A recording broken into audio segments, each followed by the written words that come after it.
Hello, చక్రాలు చేసుకుందామా? మరి ఇంకెందుకు ఆలస్యం, నా స్టైల్లో చక్రాలు ఎలా చేస్తానో చూపిస్తా అండి. ముందుగానే చక్రాల పిండి ఇలాగ జల్లించి పెట్టేసుకున్నాను. వెడల్పాటి పళ్ళెంలో కలుపుకుంటే మనకు చక్రాల పిండి చక్కగా కులాసాగా కలుపుకోవచ్చు. కొంచెం ఈ పాటి అల్లం ముక్క తీసుకున్నాను. అలాగే 15 ఎండుమిరపకాయలు అయితే నేను సోక్ చేసుకున్నానండి. చూసారు కదా, నానబెట్టిన ఎండుమిరపకాయల తొడిమిలు అయితే ఇలా తీసేసి ఎండుమిరపకాయలకి ఇప్పుడు మిక్సీ జార్లో వేసుకుందామండి. ఇప్పుడు అల్లం ముక్కకి చెక్కు తీసేసి చిన్న ముక్కలుగా కట్ చేసుకొని అల్లం కూడా వేసుకుందామండి. అల్లం ఇంత ఉంటే సరిపోయిద్ది, అంటే పిండికి సరిపడా అల్లం అయితే నేను కొంచెం తీసుకున్నానండి. దీన్ని బట్టి మనకి టేస్ట్ కూడా యాడ్ అయ్యిద్ది. అలాగే ఇప్పుడు ఇందులోకి మనకి టేస్ట్కి సరిపడా ఉప్పు అయితే వేసుకోవాలి. కళ్ళుప్పు వేస్తున్నానండి. కళ్ళుప్పు అయితే టేస్ట్ మనకి చక్కగా ఎన్హాన్స్ అయ్యిద్ది.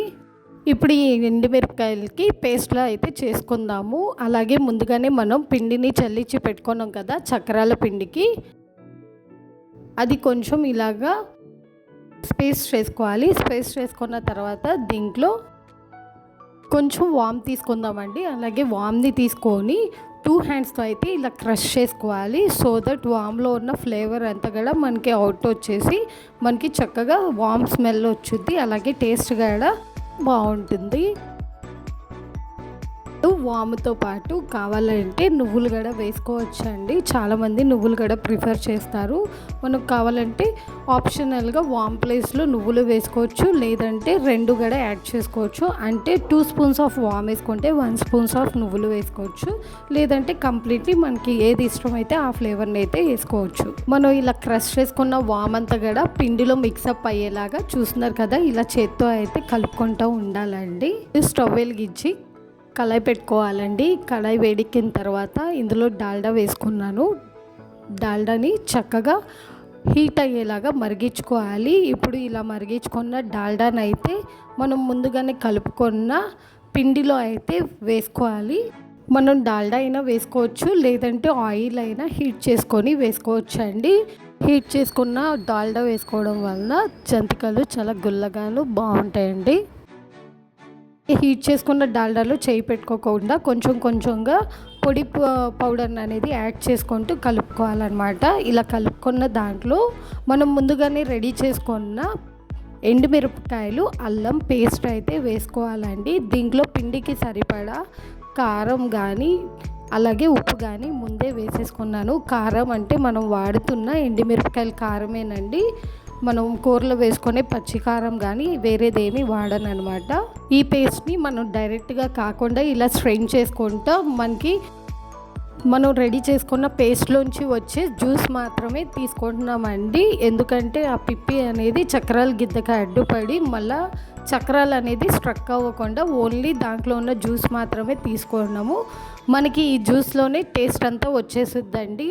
మనం ఈ జ్యూస్ అనేది గాఢంగా ఎంతవరకు వస్తే అంతవరకే ఎక్స్ట్రాక్ట్ చేసుకోవాలండి. దాని తర్వాత వాటర్ ఏమి యాడ్ చేయొద్దు. దాంట్లో పిప్పిలో వాటర్ వేసి మనం ఇంకొంచెం జ్యూస్ ఎక్స్ట్రాక్ట్ చేస్తే మనకి స్పైస్ లెవెల్ అనేది తగ్గిపోయింది, టేస్ట్ కూడా ఉండదండి. కావాలంటే ఇలా పైనుంచి వాటర్ తీసుకొని పిండి ముద్దనైతే కలుపుకోవచ్చు. అంతేగాని మనం రెడీ చేసుకున్న జ్యూస్లో మాత్రం ఎక్స్ట్రాక్ట్ చేసేటప్పుడు వాటర్ కలుపుకొని ఎక్స్ట్రాక్ట్ చేయొద్దు. ఎంత థిక్ జ్యూస్ వస్తే ఆ జ్యూస్ మాత్రమే ఎక్స్ట్రాక్ట్ చేసుకోండి. మనకి టేస్ట్ అండ్ ఫ్లేవర్ కోసమే మనం ఆ జ్యూస్ అనేది యాడ్ చేస్తున్నాము. అంటే ఎండుమిరపకాయలు అల్లం జ్యూస్ అనేది యాడ్ చేసుకున్నాము. పిండి ముద్ద కోసం కావాలంటే ముద్ద రెడీ అవ్వడానికి ఇలా పైనుంచి అయితే వాటర్ చల్లుకుంటా మనం రెడీ చేసుకోవచ్చు.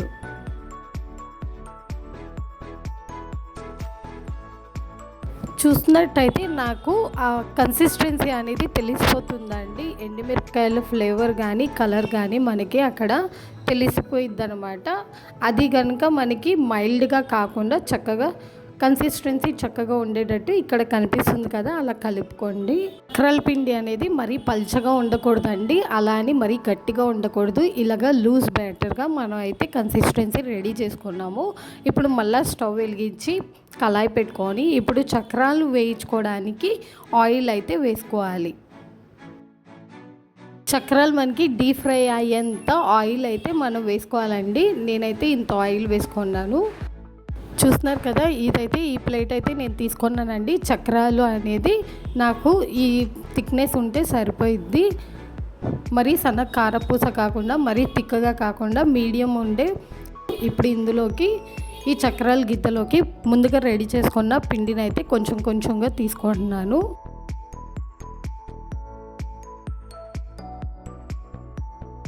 చక్రాల గిద్దలు అయితే పిండి రెడీ చేసుకున్నానండి. ఇప్పుడు ఆల్రెడీ నూనె గడ వేడి ఎక్కిపోయింది. ఇప్పుడు ఇందులోకి చిన్న పిండి ముద్ద వదిలానండి. ముందుగా కొంచెం పిండిని అయితే నేను గౌరీదేవికి అయితే పెడతాను. మనకి పూర్వకాలంలో ఫస్ట్ ఏ పిండి వంటలు చేయాలన్నా గౌరీదేవిని వదిలి ఆ తర్వాతే పిండి వంటలు రెడీ చేసేవాళ్ళంటండి. ఆ ట్రెడిషన్ మేము ఇప్పటికీ ఫాలో అవుతాము. ఇలా వేగిన ఈ ముద్దకి ముందుగా గౌరీదేవికి సమర్పించిన తర్వాత చక్రాలు అయితే మొదలు పెట్టానండి.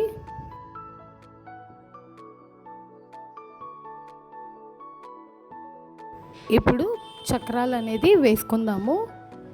నాకు ఆల్రెడీ నూనె బాగా వేగిందండి.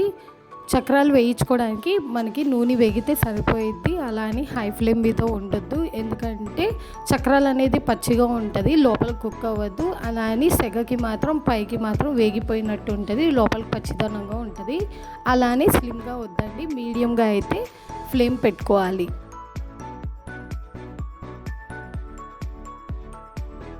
చక్రాలు అన్నీ కూడా రెండు వైపులా ఇలాగా వేయించుకొని మంచి గోల్డెన్ బ్రౌన్ కలర్ వచ్చేదాకా వేయించుకొని తీసుకోవాలండి.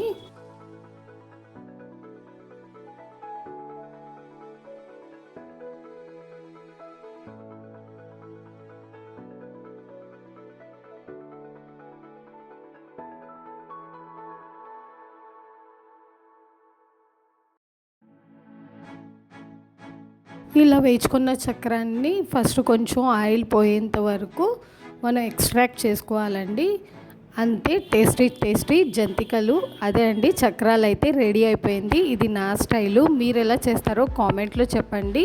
అలాగే నేను చేసిన పద్ధతి మీకు నచ్చినట్టయితే తప్పకుండా ట్రై చేయండి.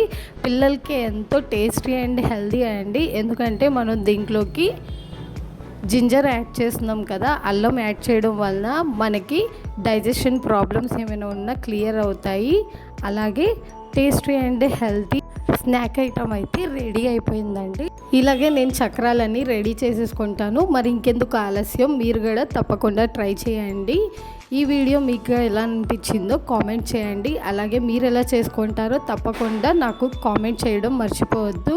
నా వీడియోస్ మీకు నచ్చుతున్నట్టయితే please do like, share and subscribe. మరొక వీడియోలో మళ్ళీ కలుద్దాం. Stay tune to for more vlogs.